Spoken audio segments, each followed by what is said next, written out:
Hello friends, welcome back. In this video we are going to see the very important tool which is used to measure the productivity in the plant, and that is called as overall equipment effectiveness. We are going to learn this tool in the question and answer format so that lot of queries will be resolved at the end of this video. The learning of overall equipment effectiveness I had divided into 4 main questions, and these questions are: what is meant by OEE, how to calculate OEE, how to improve it, and is there any relation between the OEE and cost? So let's begin with the first question: what is meant by OEE? To have a more clarity on what is meant by OEE, let's divide this major question into 5 small questions. The first question is: what is the purpose of OEE? There are 3 answers of it. To identify the 6 big losses from the processes. What is meant by the 6 big losses and what are they, that we are going to see in the calculation part of it. At this point of time, just remember that we are having 6 big losses from the processes, and the first purpose of OEE to identify these losses. The second purpose is to reduce or completely eliminate, if possible, the 6 big losses from the processes. And third one is, it is a standard for measuring productivity in the processes. The second question is, why is OEE important? And it is having the 5 answers. The first one is to improve the production line performance. By monitoring and measuring OEE of the processes, we are going to identify what are the area of improvement, and we can plan actions so that we can improve the line performance. The second one is, it is a foundation of improving quality of the products. The third one is, by measuring and tracking, it helps to identify and improve the production environment that results in revenue growth. The fourth one is, it gives a clarity about prioritization of operations for the better results. And the last important thing is, it is a significant metric to review the goals and performance of the organization. The third question related to definition of OEE is, what is the difference between OEE and efficiency? Efficiency is a simply ratio of output divided by input. But if you consider the OEE, it is a multiplication of 3 factors: availability, quality rate, and performance rate. So it is more than efficiency. If we consider the efficiency of the plant, it is related to the quality rate only. But if we are considering OEE, it is more than quality rate. We are having additional factors like availability and performance rate to it. Therefore, tracking and measuring the OEE of the organization is a more critical factor. The fourth question is, what is the acceptable value of OEE? And it is 85%. If your processes is having the OEE more than 85%, then we can say that it is a world-class OEE. Now, what are the different elements of OEE? We are having the availability, quality, and performance. And to achieve the 85% of OEE, we must have the availability at least 90%, quality rate at least 99%, and performance at least 95%. So if we do the multiplication of these 3 factors, we will get the OEE as 85%. Now, the answer of this question raises the next question: what should be the immediate target for OEE improvement? So the answer of these questions can be divided into 2 parts. The first one is, calculate the true overall equipment effectiveness value by standardizing calculations. So there must be a standardized calculation method so that you can calculate the OEE of the processes by using the same standard procedure. Now, once you calculate the true overall equipment effectiveness value of your line processes, then plan reduction in OEE by at least 10% every quarter, semester, or year. Why I am saying that every quarter, semester, or year? Because it is dependent on multiple factors. What is the difficulty level in your organization? What is your current OEE? Depending on multiple factors, we can decide what is the good time so that we can reduce the OEE loss by 10%. Let's say that your OEE is 70%. Then the OEE loss is 30%. Then we should plan a OEE improvement of 3%, which is a 10% of the 30%. And that's why we are going to improve the OEE from 70% to 73%. Here, the next question comes. What is the difficulty level of your operations? What are the different number of products we are going to produce on your lines?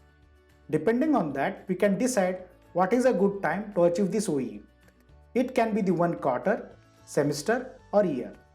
After understanding of the first question, that is what is meant by OEE, let's move to the next question, and that is how to calculate OEE. Now, if you are going to answer this major question, how to calculate OEE, we need to answer 9 minor questions. So let's go to these minor questions one by one. The first question is, what are the 6 big losses in any manufacturing unit? These are the same 6 big losses which we had seen during the definition of the OEE. So what are these 6 big losses? To understand these 6 big losses, we need to divide these 6 big losses into first 3 important categories, and that is availability, quality and performance. Then each of these elements is having 2 sub-elements. For availability, we are having one equipment failure, and the second one is losses associated with setup time, adjustments, plant downtime and various breaks. The next element is quality. Quality is again having the 2 big losses, defects in the processes and startup rejects. So availability and quality consist of 4 big losses. And if you move to the third element, that is performance, again it is having the 2 big losses, idling and minor stoppages as well as the reduced speed. Therefore, if you are going to calculate the OEE, then firstly we need to calculate these 6 big losses from your line processes. Now the question can be in your mind, what about that 3 elements? What is meant by the availability, quality and performance? And these are the next questions. The next question is, what is the availability in OEE? If we consider the availability, then it is calculated by using the formula availability is equal to schedule time minus downtime. Here the downtime is consist of the downtime related to availability factors, that are the 2 big losses from the equipment failure and setup adjustments and plant time as well as breaks. If we divide this subtraction by schedule time and multiply it by 100, we will get the availability in percentage. This is the first important element of the OEE. Now let's understand what is meant by the availability with the help of practical example. So as we have seen, availability is equal to scheduled operating time minus downtime, and if we divide this subtraction by the scheduled operating time and multiply it by 100%, we will get the availability. For example, let's say we are having a scheduled operating time of 480 minutes and we are having a downtime of 90 minutes. Then availability equal to 480 minutes minus 90 minutes divided by 480 minutes. If we multiply it by 100, we will get 81.25%. This is the availability element in OEE. Now let's come back to the next question, and that is how to calculate the quality rate.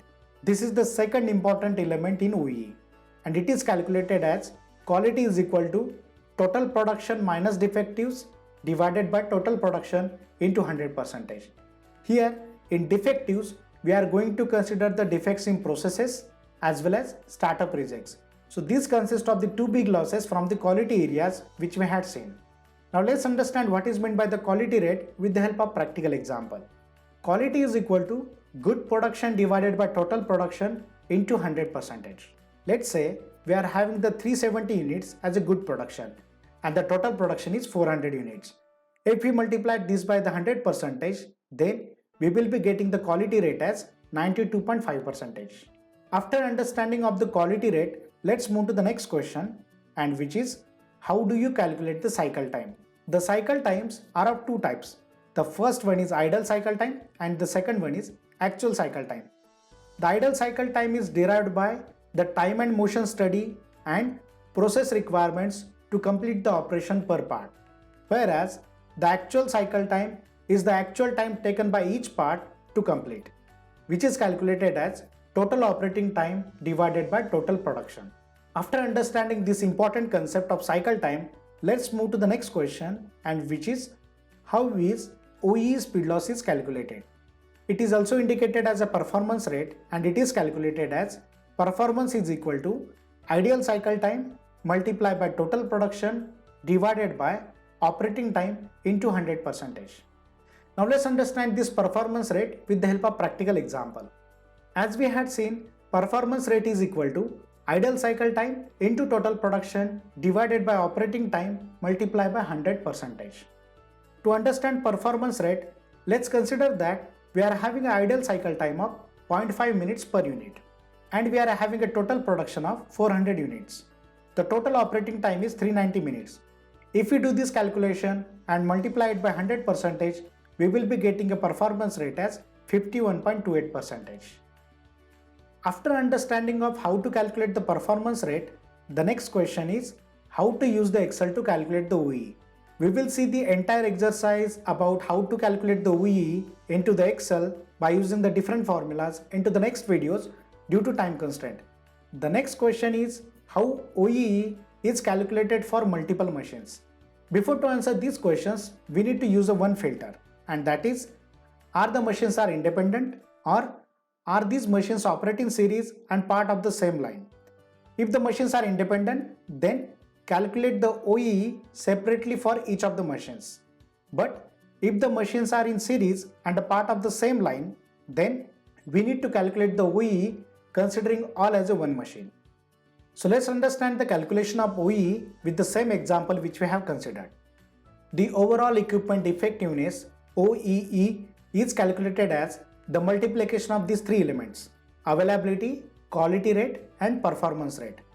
If we consider the same example which we had seen, then we had seen the availability as 81.3%, performance as 51.3% and quality as 92.5%.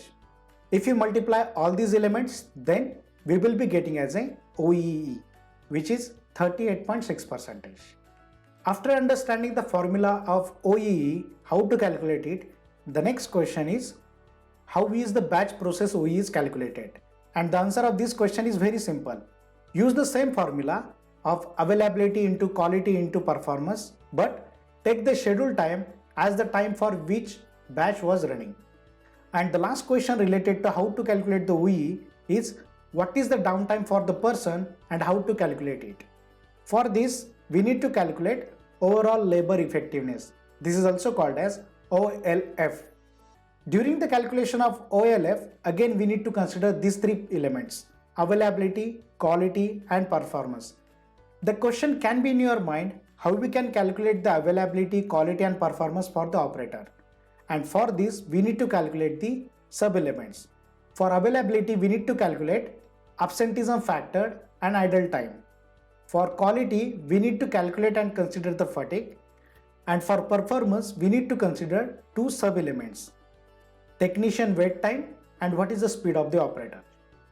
By answering these small line questions, we have got the answer of the one major question, that is how to calculate the OEE. Now, due to time constraint, we are going to see the answers of remaining two questions in very detail into the next videos. We are also going to see how we can perform the OEE calculation in Excel with the help of practical example.